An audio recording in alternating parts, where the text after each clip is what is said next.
Okay, so I read the book Pet for Fly Guy by Ted Arnold. And I have to be honest, what actually ended up happening was I did a read aloud in the previous class with the entire class, and I had chosen a different book, and I felt like I had done a lot better job. And apparently, I didn't end up recording anything. So, in the next class that I went to, I asked the teacher. I knew that we were supposed to go um, to lunch early because it was a minimum day at Bonita on Thursdays. They always have minimum days. So the students work on their AR quizzes. And I just asked the teacher, whoever finishes first, can I take that group and read them a story? Because I had a technical issue in the last class and I wasn't able to record what I needed to. So that's really why I chose this book, is because I didn't have a lot of prep time. However, I did know that this was a series that the teacher reads to her students in the second grade class, this Fly Guy series. I had never heard of it until I had been in her class, observed her class, and so that's partly why I chose the book. It was also relatable to a test that they had done last month, I think, where they had to compare pets. So that was another reason for choosing that book. But really, I knew that the children were familiar with the book and that it was at their reading level. So that's why I chose it. But again, this ended up being just a spur of the moment read aloud, because the one that I had recorded an hour ago didn't end up recording. The process for preparing, how did I prepare for this? Well, I didn't really prepare for this one. The one that I did earlier, what I did was I read the book a couple times to myself and aloud. And I made questions that I wanted to ask before reading the story and after reading the story. They were mainly predicting questions, and they were the same types of questions that I used when I asked about this book. But for this class, I really didn't have time to prepare. I didn't even know if I was going to be able to read the book. But I looked at the book, I read it over once, and I knew that I was going to be asking predicting questions, and because I knew the class, I was able to relate it to pets, which they had learned about, and ask those kinds of questions too. But unfortunately, there wasn't a lot of prep because it ended up being last minute, like there was for the read aloud that you won't be able to see, but that I actually did about an hour before this one. So unfortunately, I didn't get to do a lot of preparation, but if I had time and I knew that I was going to read this book for this class, I would have done exactly what I did for the other read aloud, where I had prepared questions in advance to ask before reading the book, after reading the book, and then also while reading the book. I like to look at the vocabulary because there are, I think, 96 or 98% of the students at Bonita are English learners. So I like to make sure that that they understand the vocabulary, or that the pictures can kind of let them know what the vocabulary means, because I also like to ask questions about the vocabulary while I'm reading the book. So those are the types of things I like to do to prepare for a read aloud. To be honest, for this read aloud, I felt really nervous beforehand because I was really anxious. I couldn't believe that the previous read aloud didn't record, because I felt like I had done a really good job. And I was really happy that I had been able to read to such a large group of students. So I was really anxious and worried because I knew I didn't have a lot of time, and that it would be a kind of an inconvenience to the teacher. So before reading, that's kind of how I felt. When I began reading, I really like reading, and I taught preschool, so it was really easy for me to read the book. So I felt very comfortable, but there were a couple of times where I started to feel uncomfortable, where the students were talking too much, and they were reading the book along with me, it was not a read along, it's a read aloud. So I was kind of thinking, what kind of classroom management strategies do I need right now to work with this small group of students? So when I began reading, I was comfortable, but there were some things that came up that made me a little bit worried. And then when I was done reading, I felt relieved, but also I knew that I didn't do as good a job as I had done in the previous read aloud. So that was it was disappointing. The children's reactions were great. Before reading the book, I had one student who had already read it because it was actually her library book. I had another student who hadn't read it, but all three of them were familiar with the series, and another student who said that he had seen it at the library, but he didn't want it. So, although he didn't seem like super interested at first, in the beginning, there was, most of the students were okay. They were interested in the book at least, and they were polite. And when I asked questions, they were very excited about speaking with me and answering the questions. During the book, they really enjoyed looking at the pictures and answering my questions and commenting on things. So they were excited, and they were animated, and they were interested. And then afterwards as well, they really wanted to talk to me and talk about the book and share their opinions. So that was really, I was really happy about that, because it's really important to find stories that are interesting for students who are English language learners, because sometimes they only practice speaking English in the classroom and they don't practice at home because their parents don't speak English. So I'm glad that they were really excited to talk a lot about the subject. So if I had more time, we could have had a whole discussion that went on a lot longer. So they had pretty good reactions throughout the entire process. Strengths and challenges. The whole thing was a challenge. So let's start with the strengths. So as far as strengths go, I taught preschool, and also I've just always been someone who's enjoyed reading. So in preschool, I used books every day with my students. We used them to review colors, numbers, animals, and it was teaching English as a foreign language in preschool. So this was something that was imperative to review every day, because they were preschoolers, but also because they were English language learners. And with the books, especially if there were animals or people, there's so many things you can talk about, like actions and sounds that animals make. So that was a strength for me. This is something that I've done multiple times. It's easy for me to read. It's easy for me to be excited about reading, and for me to share my excitement with other people. It's also really easy for me to talk about things, and because I knew that class, it was easy for me to relate the book to things that I knew they had learned in their second grade class. So those were my strengths. The challenges, though, were the fact that this was so short notice and I didn't have a lot of time to prepare, especially since I could compare this to the read aloud I had just done. Like I had mentioned, the read aloud I had just done, I had prepared for, I had written questions. One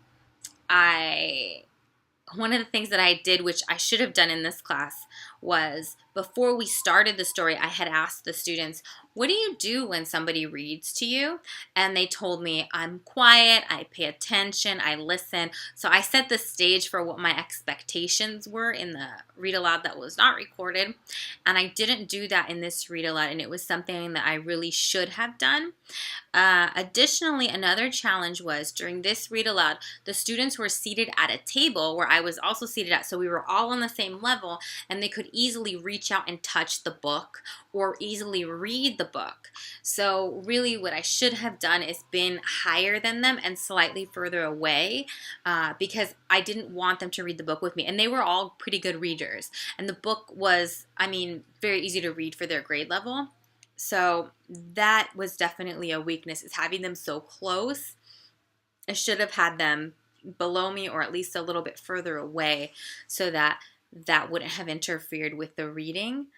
Another challenge was just students talking or asking questions or giving their comment during the book.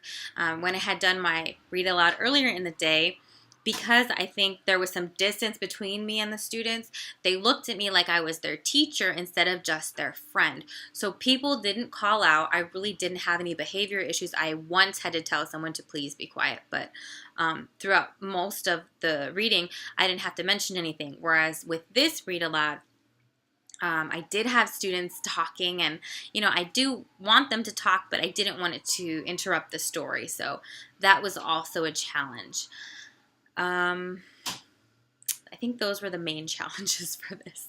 Oh, and also the fact that I was reading this story while the rest of the class was in the room, and the teacher was also in the room. And I think you can hear her on the recording talking to the class at one point. So that's another thing that actually I have a lot of issues with as an instructional aide, because a lot of times I have a small group and the teacher has the rest of the students.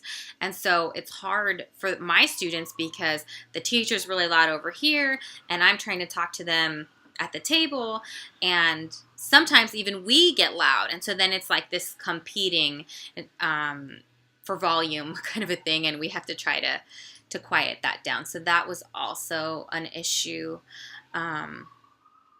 But yeah, those were the main challenges, I think, for this. And I think in order to improve the next read aloud, I mean, the one that I had done this morning was so much better. And really, it has to do with preparation and just setting your expectations, making sure the students know your expectations.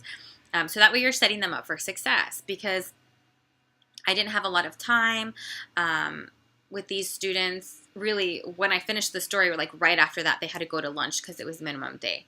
So for the next read aloud, I would definitely make sure that I had prepared beforehand. I had written my questions that I was going to ask before the reading, after the reading, and known the vocabulary well, so I would know where to stop in the book to ask and check for understanding. And so that is, yeah, what I would like to improve. Additionally, like I had mentioned, I would want the students to be sitting below me or a little bit further away so that they know that I'm the teacher, I'm the one that's talking, and that they need to be quiet. Again, like I had mentioned in the previous read aloud, I would set the expectations up for what they're supposed to be doing during a read aloud as well, telling them, that basically what the rules are. So those are some things that I would do differently next time around. And really, that's also what I learned about reading aloud to children, is that you have to make sure that they know that you're the teacher. This is your thing that you're doing. It's not like a social time where anybody can just yell out an answer. It's their job is to listen, and if I ask a question, then they can raise their hand. But in this video, you'll hear that the students are kind of talking over each other or talking at the same time. So that would be another good thing to introduce before I read the book as well. What an expectation is that you listen to your classmates when they're talking. We don't talk when other people are talking. So that would help prevent problems of students talking while I'm talking and while their peers are talking as well. So that's something that I learned about reading aloud to children. But for the most part, I kind of, this was all stuff that I already knew, but it was just kind of cemented in now that I really had to think critically about it, and that I have to answer these questions here as well. Because like I said, I've done this many times before. I love reading to children and I'm really good at it. You might not get that from this video that you watched of me, but yeah, I've done it for years, and when it's done correctly, you can, when you set the expectations, you can get a lot done. You can teach students a lot. So yeah, this mainly cemented in the things that I already knew, and mainly the fact that preparation is really important if you want to make the most of the experience, I would say. And then what did I learn about myself as a teacher?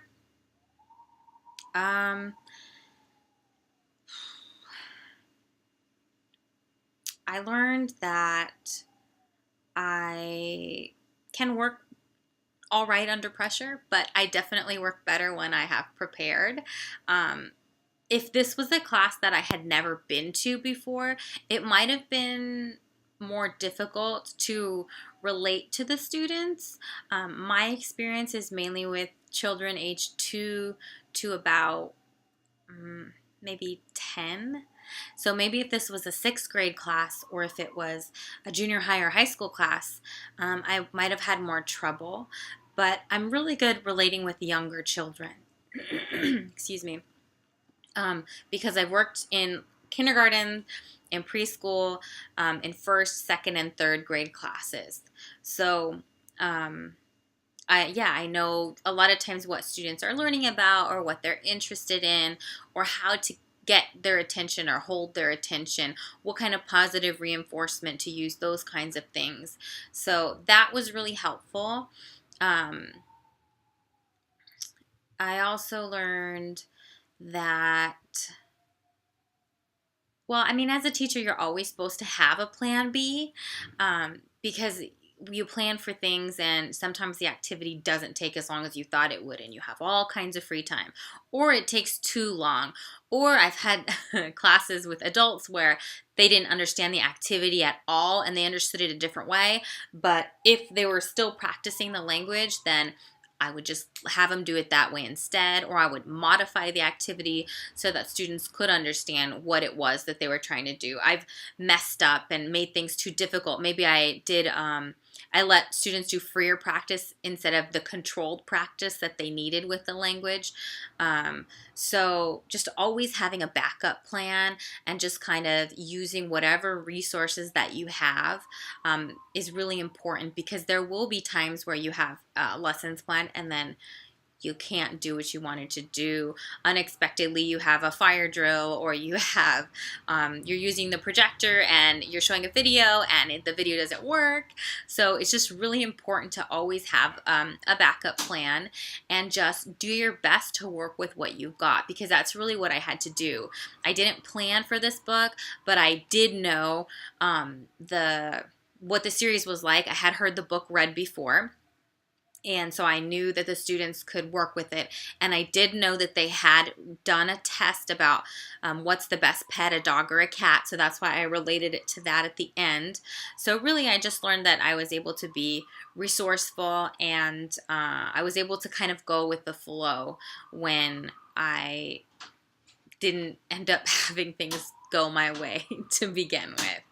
But it really was a learning experience for me, because the first read aloud actually went really well. Like I had mentioned, I didn't have any real behavior problems. I had a lot of good questions, and actually students gave me really interesting answers to those questions as well. So it was really cool to see how creative they were and how interested they were in the book that I had read in the recording that didn't record. And then being able to compare how well that went with how I didn't feel like this read aloud went quite so well. It was good to have that comparison and for me to be able to take a look at all the things that I needed to fix, all the things that went well in the other one that didn't go so well in this read aloud. So it was a learning experience. I'm glad that I was able to read to two groups of students. This was a group of 3 students, whereas the other group that didn't record was a group of, I think, 20 students. This was an ELA second grade class, and the other group was an ELD third grade class. So actually these students have different homerooms, and they had just come together for that class. But yeah, it was a learning experience. I'm glad that I did it, and I'm glad that I now know to press the record button and how to use this software so that I was able to successfully record a read aloud and this video as well.